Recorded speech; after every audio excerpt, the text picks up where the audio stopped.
Welcome to business मॉकर। मेरा नाम अभिषेक है और आज की बिजनेस न्यूज में मैं आपको बताऊंगा आखिर जियो फाइनेंशियल ने ऐसा कौन सा मास्टर स्ट्रोक खेला जिसके वजह से उनके शेयर्स कल 5% तक बढ़ गए। साथ ही हम बात करेंगे टीसीएस की, गोल्डमैन सैक्स की, टाटा मोटर्स, हिंदुस्तान यूनिलीवर, ओला इलेक्ट्रिक और जियो फाइनेंशियल के एक कॉम्पिटिटर के आने वाले आईपीओ की। सबसे पहली न्यूज है ओला इलेक्ट्रिक की। ओला इलेक्ट्रिक ने क्लैरिफाई किया है कि फरवरी 2025 के सेल्स जेन्युइन डिमांड को दिखाते हैं, ना कि सिर्फ टोकन बुकिंग को। कंपनी ने बताया कि लगभग 90% ऑर्डर्स फुल पेमेंट के साथ ही आए थे। साथ ही ओला ने यह भी बोला कि जेन3 और रोडस्टर एक्स जैसे नए मॉडल्स भी पूरी तरह से अवेलेबल थे परचेज करने के लिए। तो ओवरऑल ओला का यही कहना है कि रेवेन्यू सिर्फ और सिर्फ रजिस्ट्रेशन और डिलीवरी के बाद ही काउंट होता है। तो मीडिया और स्टेक होल्डर को बिना प्रूफ के क्लेम से बचने की सलाह दी गई है ओला इलेक्ट्रिक की तरफ से। साथ ही ओला ने यह भी कहा है कि वो पूरी ईमानदारी से काम कर रहे हैं और गलत इल्जामों का जवाब भी देंगे। वैसे गाइज, आपको इनके सेल्स की चिंता नहीं करनी चाहिए, क्योंकि इनके सेल्स से बड़ी प्रॉब्लम तो इनकी जुबान है। क्योंकि पिछली बार कुणाल कामरा वाले केस में क्या हुआ था, आप सभी को ये चीज पता है। हुआ ये कि कुणाल कामरा ने इनके सर्विसेज की धज्जियां उड़ाई, बताया कि इनकी सर्विसेज बिल्कुल अच्छी नहीं है, और उल्टा जो सीईओ है भावेश अग्रवाल वो लड़ पड़े, बहुत ही एरोगेंस के साथ जवाब दिया। सारे आंसर्स इररिलेवेंट थे। अपनी गलती मानने के बजाय सोशल मीडिया पे लड़ने लगे और उसके वजह से कंपनी के शेयर्स में बहुत भारी गिरावट आया और साथ ही साथ कंपनी की बुराई भी होने लगी सोशल मीडिया पे। न्यूज चैनल्स ने भी इसको कवर किया। तो एज ए एंटरप्रेन्योर आपका काम ये है कि जब भी आपकी गलती हो आप उसको एक्सेप्ट कर लो और कभी भी इन्फ्लुएंशियल लोगों से लड़ाई मत करो जब आपकी गलती हो। क्योंकि आप जब इन्फ्लुएंशियल लोगों से लड़ाई करोगे, शाहरुख खान से कर लिया, कुणाल कामरा या किसी छोटे मोटे यूट्यूबर से भी कर लिया आपने लड़ाई, तो फिर वो आपको उल्टा पड़ जाता है। क्योंकि आप ऐसा समझ लो कि आपको किसी ने आवाज उठाई कि आप गलत कर रहे हो, उसको 1000 लोगों ने देखा, फिर आपने जब उसको रिप्लाई कर दिया तो फिर 2000 लोगों ने देख लिया, और फिर जब फाइट होने लगी तो वो नंबर बढ़ते जाता है, वो कंपाउंडिंग इफेक्ट में आ जाता है। तो बहुत बड़ी गलती की, पता नहीं, मतलब इतनी समझदारी तो एक नॉर्मल से इंसान को भी होती है। इतनी बड़ी कंपनी चला रहे हैं, ऐसी बेवकूफी वाली बातें कर दिया उन्होंने। खैर, अब क्या ही कर सकते हैं। चलिए अब हम लोग चलते हैं अगले बिजनेस न्यूज की तरफ। अगली न्यूज है हिंदुस्तान यूनिलीवर की। हिंदुस्तान यूनिलीवर और आईएमएम बेंगलोर के एनसीआर सेल ने मिलकर के क्लाइमेट इंक्यूबेशन हब लॉन्च किया है, और इसका एम है क्लाइमेट, नेचर और प्लास्टिक सर्कुलरिटी जैसे इन्वायरमेंट इश्यूज पर काम करने वाले स्टार्टअप्स को सपोर्ट करना। और ये hub climate smart farming, clean energy, waste to value tech जैसे एरियाज में इनोवेशन को बढ़ावा देगा। एचयूएल ने कहा है कि ये कोलैबोरेशन सस्टेनेबिलिटी को प्रमोट करेगा और विकसित भारत के विजन को सपोर्ट करेगा। एनएसआर सेल इस मिशन में स्टार्टअप्स को गाइड भी करेगा। अब ये एनएसआरसीईएल है क्या? ये है, मतलब इसका देखो पहले फुल फॉर्म है Nadathur S Raghavan centre of entrepreneur learning. अब मैं आपको शॉर्ट में बताऊं तो ये आईआईएम का स्टार्टअप इंक्यूबेटर और एंटरप्रेन्योरशिप सेंटर है। एनएसआर सेल का मेन एम है कि वो स्टार्टअप्स, एंटरप्रेन्योर्स और इनोवेटर्स को गाइडेंस, मेंटरशिप,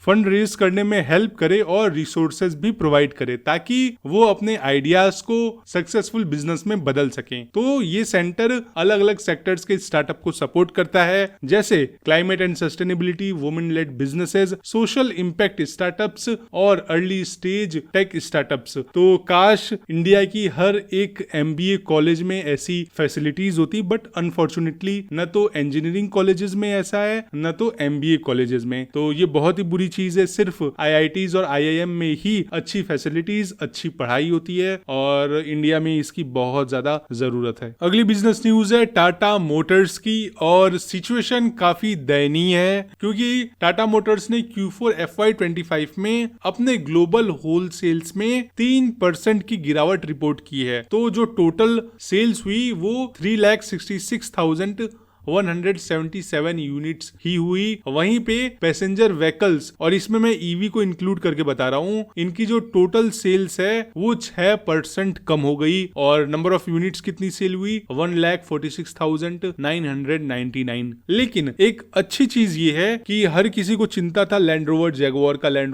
का, तो जैगुआर लैंड रोवर की सेल्स 1% बढ़कर 1,11,413 यूनिट्स हो गई, जिसमें जैगुआर ने 7070 और लैंड रोवर ने 1,04,343 यूनिट सेल किए। हालांकि ये जो 1% की इंक्रीमेंट है वो बहुत ज्यादा खास नहीं है, बट फिर भी एक पॉजिटिव सेंटीमेंट इन्वेस्टर्स को मिल सकता है इससे। हालांकि कमर्शियल व्हीकल्स और टाटा डाइवो रेंज की सेल्स 1,07,765 यूनिट्स रही, जो पिछले साल के मुकाबले 3% कम है। तो इसलिए मैंने बोला स्थिति थोड़ी सी सही नहीं है Q4 की। अब देखते हैं आगे क्या होता है, लेकिन मुझे लगता है चीजें सुधर जाएंगी जैसे ही टाटा मोटर्स का डीमर्जर होगा। अब क्वेश्चन ये, आप इसका आंसर देना कमेंट में कि टाटा मोटर्स का डीमर्जर किन डिविजन्स में होगा। अगली बिजनेस न्यूज पे जाने से पहले मैं आपको ये जो कंपैरिजन मैंने किया था कि 3% नीचे हो गया, सेल्स हो रही 6% की गिरावट हुई, तो ये सारा डेटा कंपेयर किया था Q4 FY24 से Q4 FY25, यानी कि जो डेटा जनवरी से मार्च 2024 के बीच में था उस डेटा का कंपैरिजन जनवरी से मार्च 2025 के साथ किया मैंने। तो आगे जो भी बिजनेस न्यूज मैं लाता रहता हूँ उन सबका कंपैरिजन ऐसे ही करता हूँ, ठीक है। बट फिर भी मैं आपको हर बार ये याद भी दिला दूंगा। और अगली बिजनेस न्यूज पे जाने से पहले मैं आपसे रिक्वेस्ट करता हूँ कि इस वीडियो को आप लाइक कर दो, कमेंट कर दो जो भी आपका फीडबैक है, आपको हमारी बिजनेस न्यूज कैसी लग रही है। आप नए सब्सक्राइबर हो तो, क्योंकि पुराने सब्सक्राइबर्स का मुझे पता है उनको बहुत अच्छी लगती है, बट आप भी अपना कोई पॉजिटिव या नेगेटिव फीडबैक दे सकते हो। अगली न्यूज है गोल्डमैन सैक्स की। गोल्डमैन सैक्स ने वार्न किया है कि अगर ये ट्रेड वॉर और ज्यादा एस्केलेट हुआ तो ऑयल प्राइसेस $40 पर बैरल से भी नीचे जा सकते हैं। एक्चुअली ये जो ट्रम्प का ट्रेड वॉर चल रहा है और ये जो एक्शंस ट्रम्प लेते जा रहे हैं, इससे बहुत बड़ी प्रॉब्लम्स आने वाली है, क्योंकि चाइना भी इसका रिस्पॉन्स बहुत तेजी से कर रहा है और इसके वजह से रिसेशन का रिस्क भी बढ़ते जा रहा है, जिसका ग्लोबल एनर्जी डिमांड पर भी बुरा असर पड़ सकता है। और मैं आपको बताऊं 1930 में क्या हुआ था। 1930 में जो वर्ल्ड वॉर हुआ था, बहुत सारे कंट्रीज के बीच में वॉर शुरू हो गया था, उसकी शुरुआत भी इसी से हुई थी, टैरिफ्स। और पहले देखो क्या होता है ना कि जो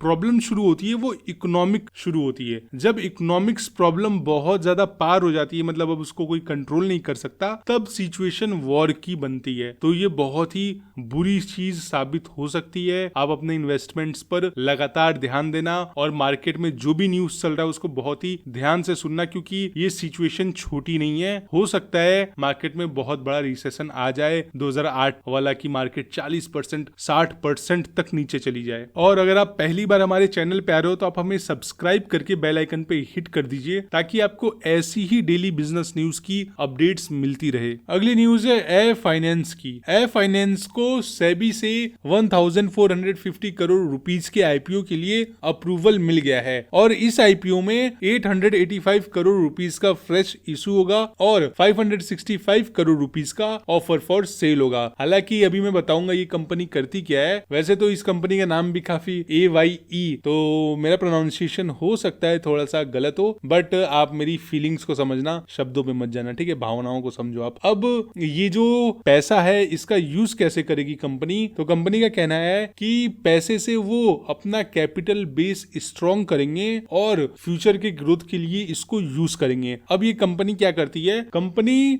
MSMEs को स्मॉल टिकट लोन देती है और इसका AUM 4,979 करोड़ रुपीस का है और इस कंपनी ने FY23 से 24 में 64% का ईयर ऑन ईयर ग्रोथ भी दिखाया। फिलहाल मैं आपको ये बता दूं कि आईपीओ में LGT कैपिटल और कैपिटल जी जैसे बड़े इन्वेस्टर्स अपना स्टेक बेचेंगे। अगली न्यूज है सेबी से रिलेटेड। सेबी ने और ट्राई ने साथ में मिलकर एक बहुत ही अच्छा कदम उठाया है और इससे जितने भी फाइनेंशियल फ्रॉड हैं वो सारे फ्रॉड्स रुक जाएंगे। आप ऐसा कह सकते हो कि फाइनेंशियल फ्रॉड बहुत कम हो जाएंगे और लोगों को और इन्वेस्टर्स को एक सेफर फाइनेंशियल इकोसिस्टम मिलेगा। सेबी ने क्या किया है, उन्होंने डिसाइड किया है कि अब उसके रेगुलेटेड एंटिटीज सिर्फ और सिर्फ 1600 सीरीज का फोन नंबर ही यूज करेंगे, जो भी उनको सर्विस या फिर ट्रांजैक्शनल कॉल करनी है उसके लिए। तो इसका मकसद साफ था कि फ्रॉड से बचा जा सके और अब आप इजीली पहचान सकते हो कि ये सेबी द्वारा किया हुआ कॉल है या फिर कोई फ्रॉड कॉल है, क्योंकि सिंपल सी बात है 1600 देख करके पता चल जाता है सीरीज। लेकिन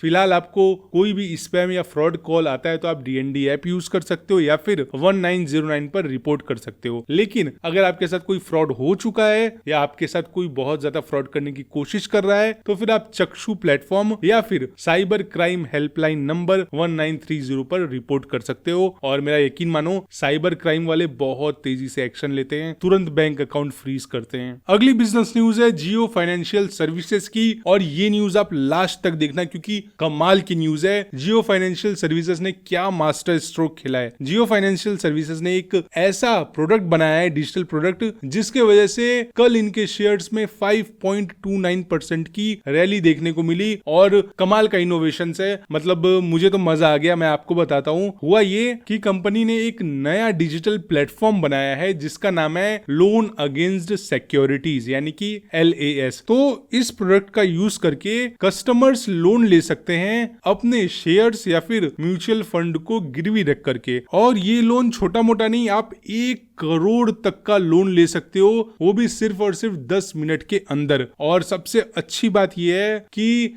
इस लोन का इंटरेस्ट सिर्फ और सिर्फ 9.99% से ही शुरू हो जाता है और आप लोन 3 साल तक के लिए ले सकते हो और कोई भी फोरक्लोजर चार्जेस नहीं लगेगा। तो ये मास्टर स्ट्रोक था, इससे बहुत ज्यादा फायदा होगा क्योंकि जितने भी अमीर लोग होते हैं ज्यादातर वो लोग शेयर्स रख लेते हैं, म्यूचुअल फंड रख लेते हैं, तो कई बार उनको लिक्विडिटी का इशू हो जाता है। मैं भी बहुत सारे फ्रेंड्स को जानता हूं जिनके पास शेयर्स में तो रखे हुए हैं 10 करोड़ 20 करोड़, लेकिन उनके पास 1 लाख रुपए तक नहीं है इन्वेस्ट करने के लिए या किसी को देने के लिए, यूज करने के लिए। तो उन लोगों के लिए बहुत ही अच्छा है और साथ ही साथ आप जैसे इन्वेस्टर्स के लिए वो अच्छा है और इससे बहुत ज्यादा फायदा होगा कंपनी को। मतलब मुझे उम्मीद है, मैं ये नहीं बता रहा हूँ कि बहुत ज्यादा फायदा होगा, ये मेरा फोरकास्ट है क्योंकि कुछ भी हो सकता है और कॉम्पिटिटर्स भी आ जाएं। फिलहाल ये डिजिटल लॉन्च इन्वेस्टर्स को एक पॉजिटिव सिग्नल देकर के गया और स्टॉक में बहुत तेजी देखी गई। तो आपने इस रैली को मिस किया या फिर आप भी इस रैली का हिस्सा थे, कमेंट सेक्शन में जरूर लिखना। और आज की बिजनेस न्यूज यहीं पे खत्म होती है। उम्मीद करता हूँ आपको बहुत अच्छा लगा होगा हमारा ये बिजनेस न्यूज। कल फिर से हम लोग इसी टाइम पे मिलते हैं। Bye bye, take care. Please आप अपना और अपनी फैमिली का ख्याल रखिएगा।